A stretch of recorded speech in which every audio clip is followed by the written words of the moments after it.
Hi, Donna Siriani here, Leadership Success Coach, founder of Success Compass Academy. And today I want to share with you a couple of tips on creating a set of career values for yourself.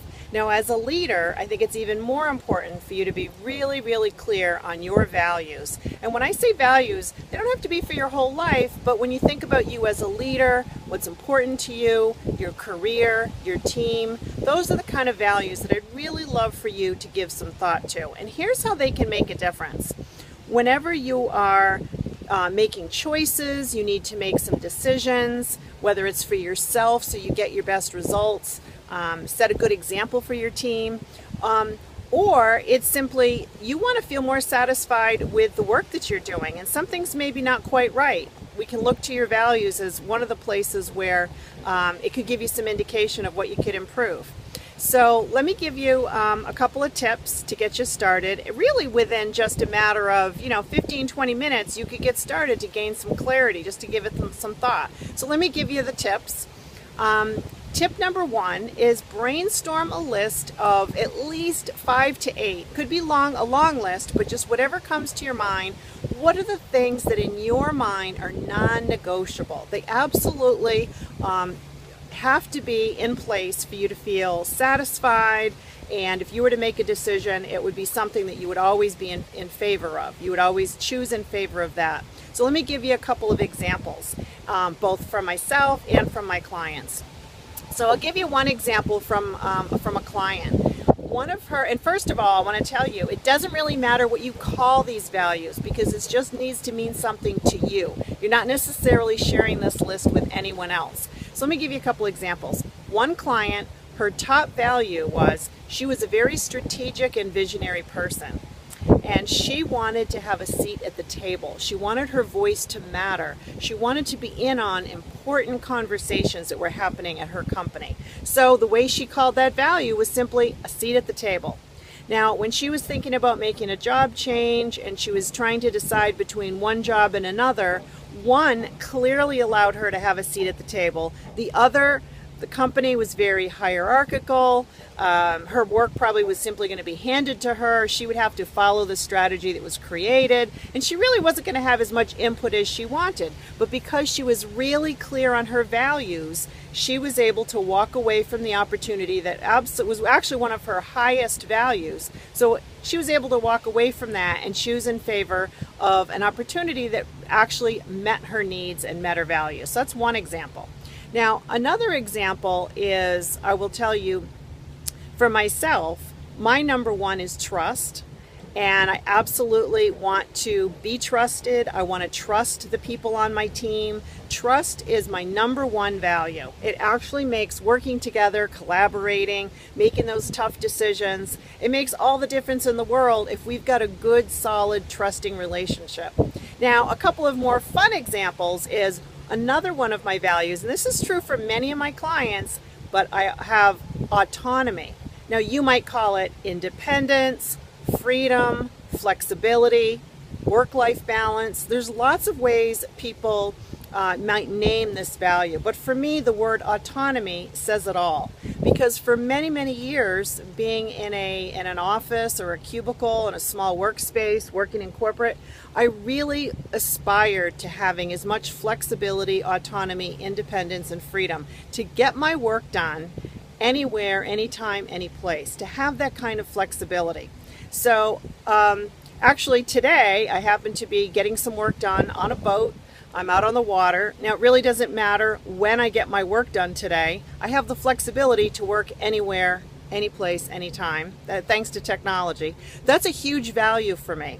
Now, for some of my clients, work-life balance is how they would describe it. Now, if you were going to set a good example for your team, and this is one of your core values, what do you need to do to model it? So maybe you don't want to be sending people urgent emails at night or on the weekends or leaving things to the last minute, so now they have to work late and they're going to miss time with their family or whatever. You don't say no to things that come in to your team. You always say yes. They get overworked, overstressed, and again have to work late and miss time with their family. So you need to think about those values and how they not only work to help you feel satisfied, but you're also setting an example for your team. So tip number one, create the list, brainstorm. It doesn't matter what you call the values. Could be things like trust, respect, teamwork, collaboration, diversity, right? The list just has to have meaning to you. Pick 5 to 8. You don't want 50, you don't want 20, you want 5 to 8 so they become more meaningful and they help you navigate choices and decisions, okay?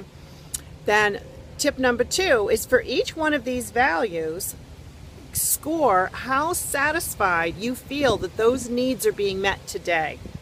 1 to 10, 10 being they're really being fulfilled today. So let's say for me, a few years ago, I might have put autonomy. I might have said, well, I don't feel like I have that much flexibility in my schedule. I'm not having that much say in what I'm doing. You know, autonomy could have been a 5. So what would it take? The next part of this is once you score each one, say what will it take for you to move the needle and increase that score, say from a 5 to a 10. Now the value in doing this part of the exercise, this particular tip, is that what I've uncovered with so many people is that once they get really clear on their values, they can put their thumb on where things might be falling short of what they really need, what's important to them. It now becomes more clear where there's an opportunity to take action. Okay, so score each one. You've got 5 to 8, score each one, scale of 1 to 10, 10 being the best.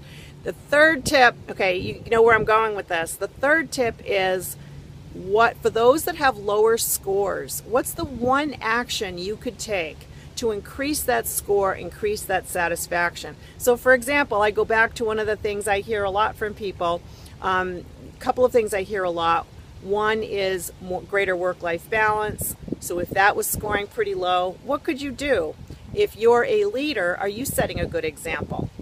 Are you walking the talk, right? Are you overcommitting, agreeing to too big of a workload for you and your team to really accomplish in a reasonable work week? Okay, so think about an action you could take to improve not only your own satisfaction, but for you to be a role model for your team. Now I'm going to take this one step further with these 3 tips, that when you are thinking about attracting key talent into your team, people, and you know, it's really competitive out there, and when people are going to think of you as their boss, joining your team, they want to know, are the values real? What are the values of your team? And if they were to join your team, what would it be like to work together? Okay, so these are just a few of the examples of how this could be so important. So again, for me, one of my top values is autonomy, and I have to say I've worked really hard at moving that needle so that I've got a lot more flexibility, whether I'm, you know, traveling for business or just working from home, working with a client. That's one of my key values, and I've worked really hard to improve that. So I want to encourage you to do the same for yourself. So good luck, and I would love to hear from you. Again, I want to invite you, if you'd like to talk to me, I invite you to take the altitudeassessment.com. You will get invited to take the assessment, and if you'd like to schedule a complimentary strategy session with me, it will offer you that opportunity. So anyway, good luck.